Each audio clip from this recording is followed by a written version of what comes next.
Quiet please. Apat kasi yung kinds ng relationship. Friendship, love, infatuation, at saka exploitation. Yung infatuation, ito yung parang, di ba, may karelasyon kaya, di ba, kunyari si Michelle, karelasyon mo na. Reality.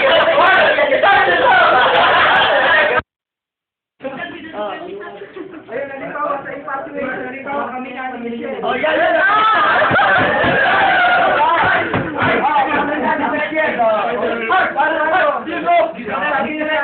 Pag sa infatuation, parang trophy girlfriend ko lang siya. Ito, ang ganda ng girlfriend ko, si Michelle, ganyan.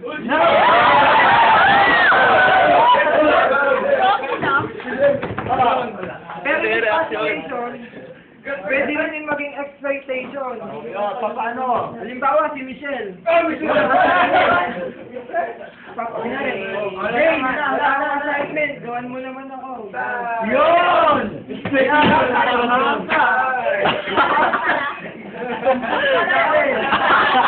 Lumbok si Daryl doon. Exploitation. Yung love naman, yun nga yung love. Pero yung love, masasabi yung love, pagka yung halimbawa, yung karelasyon niya, halimbawa, kami naman ulit ni Michelle. Nako!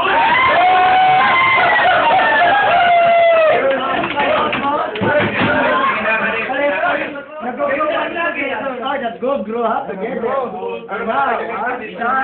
Hinayaan namin na yung isa't isa, may time kami sa kaibigan, hindi yung kaming dalawa lang lagi magkasama. Meron tayo. Ano sa tingin mo?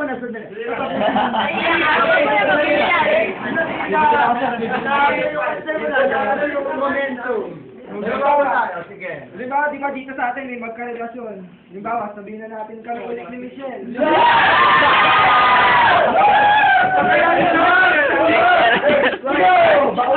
Halimbawa, kami lagi magkasama, hindi kami mag-grow kasi parang kami lagi magkasama na yun. Magkakasawaan.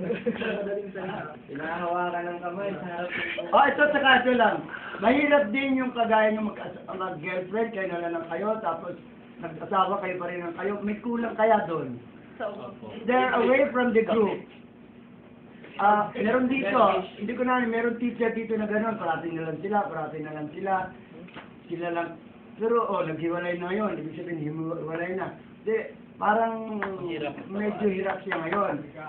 Siyempre, nawala yung gross niyang asawa mismo Pero maganda, nung kaibigan nyo, nung kay single pa, lalo't hindi naman nakakapag, sa inyo ng DI, huwag nyo kalilimutan. Kasi, pero meron nga ngayon, pag andyan ang girlfriend, hindi makapansin. Hindi pansin ninyo, dati naman kasama, minsan nagkasalo sa pagkain. Ano kaya? Anong klaseng pag-ugali yun? Hindi mo kasalo. Kailangan you have to be proud. Kailangan meron ganon. Proven yan. Kitang-kita ko Di ba, Daryl? Meron ganon? Merong may boyfriend, may girlfriend. Pagkasama na yun, hindi na bumabate. I hope, in the future, in the person of Abraham and Michelle. I am girl. Will still be a good friend. Okay,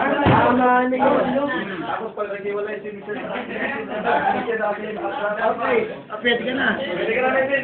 Tatanong lang ako. Ano ba yung tunay na nararamdaman nyo kayo? Ano ba yan?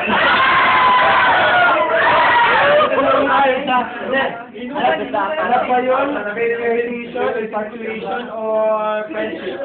Yung tunay. Panawanag mo sa amin. Masasabi ko sigurong love.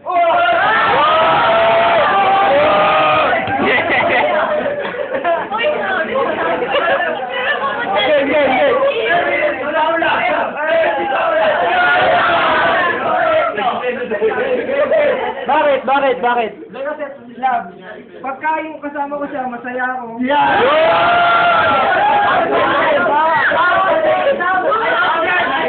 Mamaya, bigyan natin ng side si Melvin mamaya, pagkatapos nila. Mamaya ka.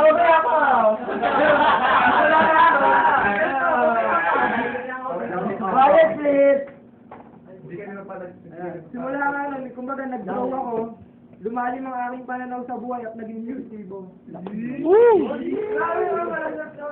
Ano? Okay. That's true, that's true. Kailan mo naman, kailan mo na simulang naramdaman yung ganyan? Naramdaman ko yung simula pa nung first year. Ibig sabihin talagang, yan ay parang, sandali, yan ay parang isang buto na dahan-dahang Tumutubo. pinupula, dahan-dahang Malaki. ngayon, nag-grow lang. Malaki yan, malaki. So, kita ninyo, nalaman nyo tuloy, simula pa. Oh, yeah! May tanong. Oh, yan. Bakit na version mo pa, nalaman, ba't ngayon mo lang sinabi sa Eh kasi nung nag-Christmas, lalo ko siyang namiss eh, kumbaga. Hindi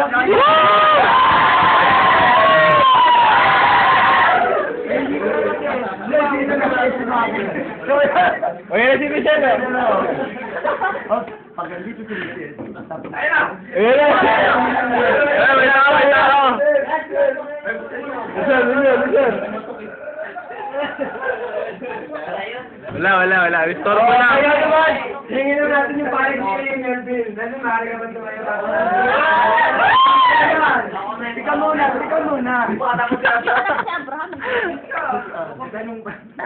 May tanong pa daw. Wala tayo, wala tayo. Di ba sinabi mo nung simula first year ka naramdaman mo na si Michelle? Di ba nagkaroon tayo na relasyon ni Dayan? Wow! Ayan yun!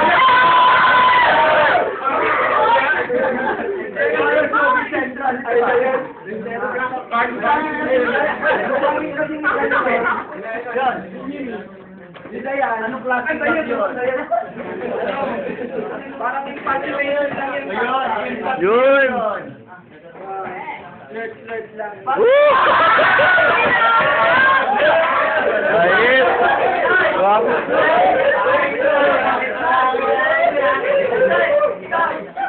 Ako, may tanong.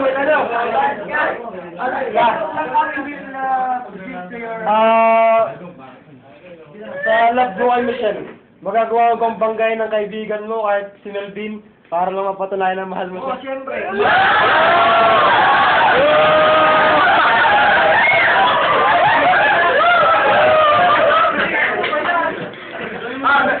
Melvin, ayun si Melvin. Abraham, ito, last question.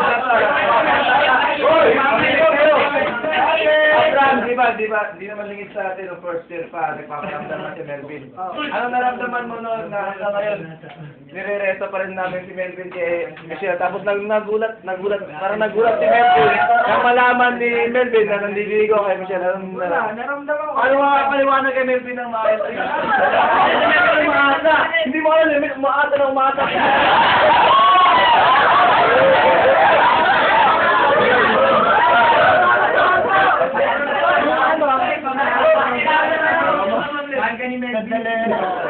Yung kay Melvin naman, alam ko naman yun eh, pero wala eh. Ano ba magagawa ko? Minahal ko daw.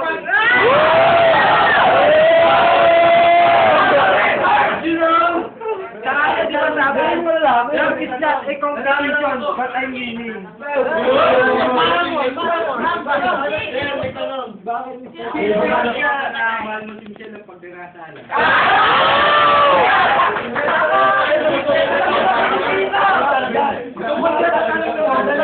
Yung mga tanong na yan, yan hindi censor. Labas!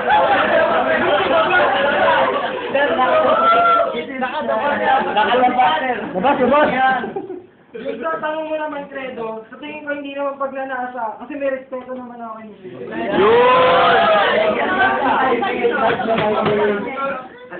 Anong mensahe mo kay Melvin? Ayun, Melvin.